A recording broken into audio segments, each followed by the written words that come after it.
bien longtemps, à la lisière d'une forêt enchantée, peuplée de fées et de génies, une nymphe nommée Nécile découvrit dans un panier un tout petit enfant. Attendrie par les rires du bébé, la nymphe Nécile se rendit chez le maître de toutes les forêts. Celui-ci se mit d'abord en colère. Nécile, tu sais bien que jamais aucun être humain n'a pénétré dans la forêt enchantée. Tu ne peux pas garder cet enfant. Mais Nécile pleura et supplia avec tant de ferveur que le maître de toutes les forêts autorisa la nymphe à élever le bébé. « Je t'appellerai Noël, dit-elle à l'enfant en l'embrassant tendrement. À la différence de ses amis, les génies et les fées, qui ne changeaient pas avec le temps, Noël, lui, devint adulte. Un beau jour, le maître de toutes les forêts jugea qu'il était temps pour lui de découvrir le monde. « Accroche-toi bien à ma ceinture.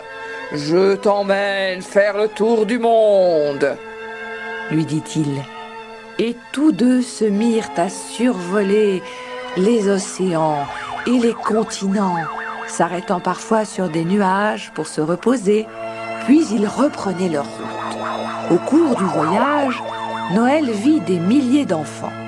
Certains étaient très gais et riaient aux éclats, mais d'autres semblaient si tristes que son cœur se serra. Dès leur retour dans la forêt enchantée, Noël demanda au maître de toutes les forêts : « Maître, pourquoi certains enfants ont-ils des larmes dans les yeux ?»« Vois-tu, Noël, » répondit le maître de toutes les forêts, « la vie n'est pas toujours facile hors de la forêt enchantée. »« Mais je ne peux pas laisser des enfants pleurer !» s'écria Noël. « Oh, maître, laissez-moi quitter la forêt enchantée.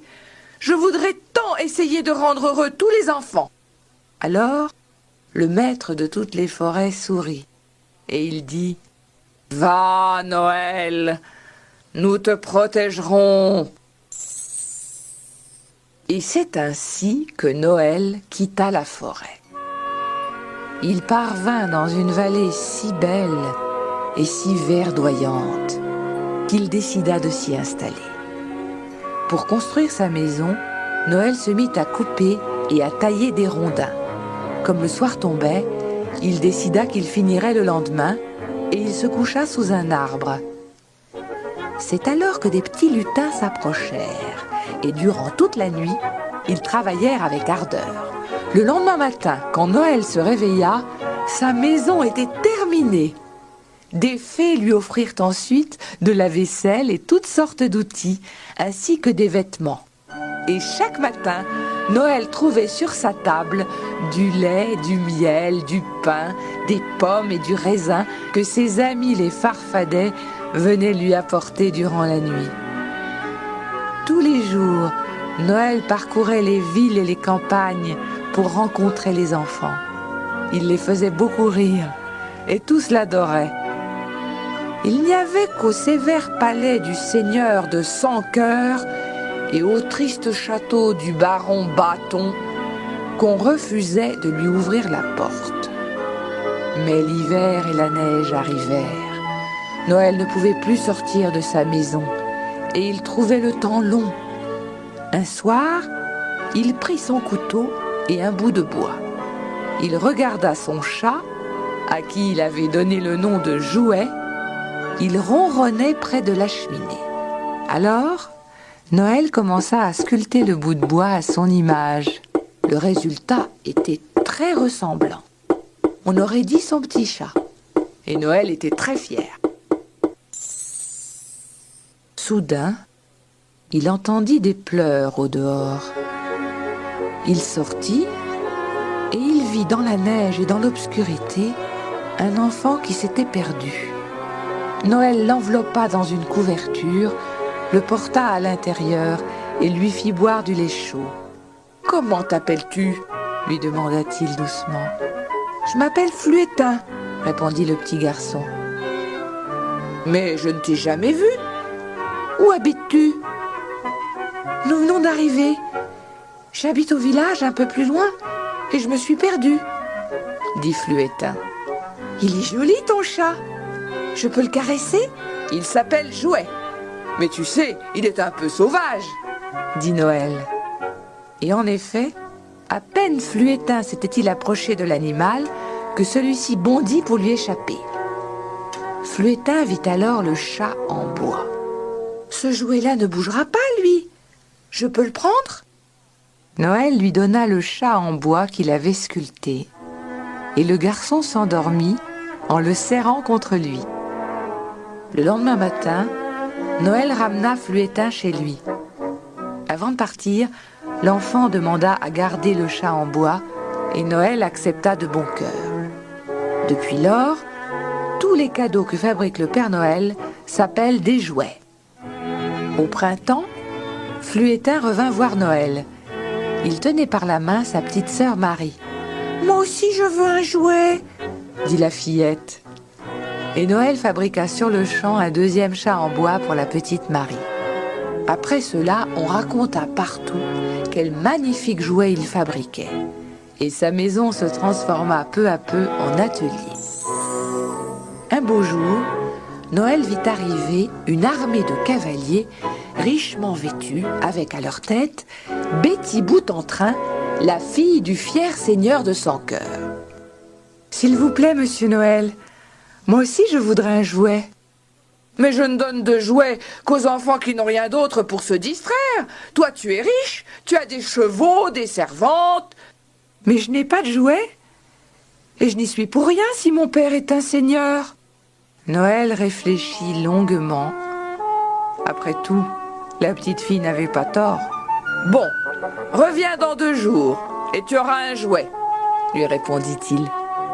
Alors, Noël alla chercher au ruisseau une poignée de terre glaise qu'il façonna à l'effigie de la nymphe Nécile qu'il avait élevée. Il la laissa ensuite sécher au soleil. Puis il la peignit. 2 jours plus tard, il l'offrit à Betty Boute-en-Train. « Oh !» s'écria la petite fille. « C'est bien plus beau qu'un jouet. Comment s'appelle-t-elle ?»« C'est une poupée, » répondit Noël. « Ce sera mon enfant, » décréta-t-elle. Alors Noël se mit à fabriquer des objets de toutes sortes. Des poupées, des animaux, des tambours, des trompettes. Et il passa tout l'été à offrir des cadeaux aux enfants du monde entier. Mais bientôt l'hiver fut de retour et Noël fut à nouveau bloqué chez lui à cause de la neige et du froid. Tandis qu'il travaillait près de la fenêtre, il vit un soir passer 2 rennes au beau pelage blanc et qui portaient des bois majestueux. « Comment faites-vous pour marcher si aisément sur la neige ?» s'étonna-t-il. « Nous avons l'habitude !» répondirent les rennes en riant. « Mais alors, vous pourriez m'aider ?» s'écria Noël. « Voilà 5 semaines que je suis bloqué chez moi et je n'aurai bientôt plus de place pour entreposer tous les jouets que je fabrique. Accepteriez-vous de tirer mon traîneau à travers le monde pour que je puisse distribuer mes jouets aux enfants ?» Les rennes réfléchirent longuement. « C'est que nous n'aimons pas beaucoup nous approcher des hommes le jour. Certains sont méchants. Nous ne nous déplaçons que la nuit, lorsque tous les humains sont profondément endormis. » « Eh bien, » s'écria Noël, « si nous partons tout de suite, nous aurons fait le voyage avant que le jour ne se lève. » Noël attela alors les 2 rennes à son traîneau, y entassa tous les jouets et l'attelage partit. En un clin d'œil, ils atteignirent le premier village. Mais comme c'était la nuit, toutes les portes étaient fermées à clé. Noël se demandait bien comment entrer dans les maisons pour déposer ses cadeaux. Alors les rennes eurent une idée. « Tu n'as qu'à descendre par la cheminée !» Et c'est ainsi que Noël se glissa chez les petits-enfants pour distribuer ses jouets. À l'aube, il était rentré chez lui. Le matin, Lorsque les enfants, émerveillés, découvrirent les cadeaux à côté de la cheminée, ils questionnèrent leurs parents. « Ce doit être le Père Noël qui est passé », répondirent les papas et les mamans, car tous les jouets du monde viennent de chez lui.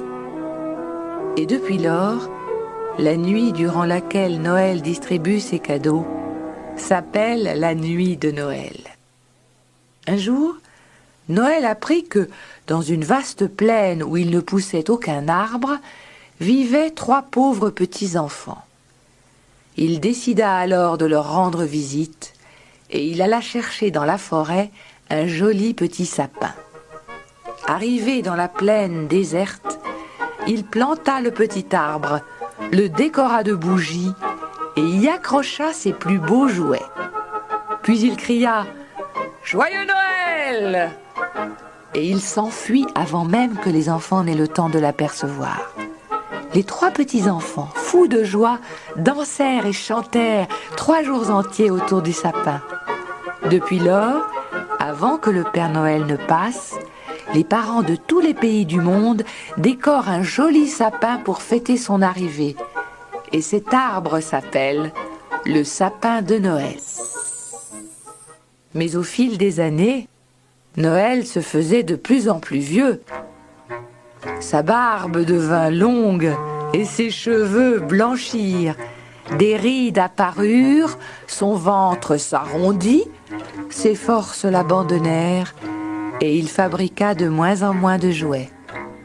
Très inquiet, le maître de toutes les forêts réunit tous les bons génies et toutes les fées de la forêt enchantée. « Je voudrais, déclara-t-il solennellement, que l'on remette à Noël le manteau de l'immortalité. » Un grand silence se fit dans l'assemblée.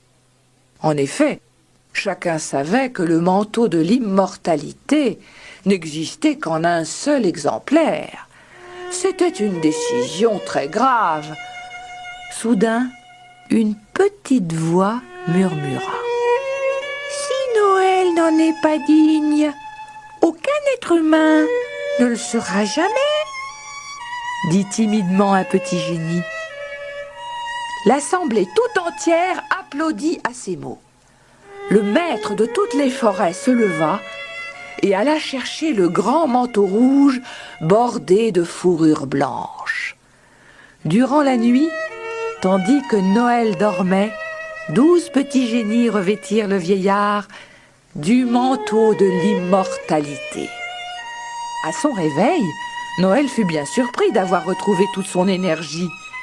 Sa barbe était restée blanche, mais il se sentait plein d'entrain et il se remit aussitôt au travail.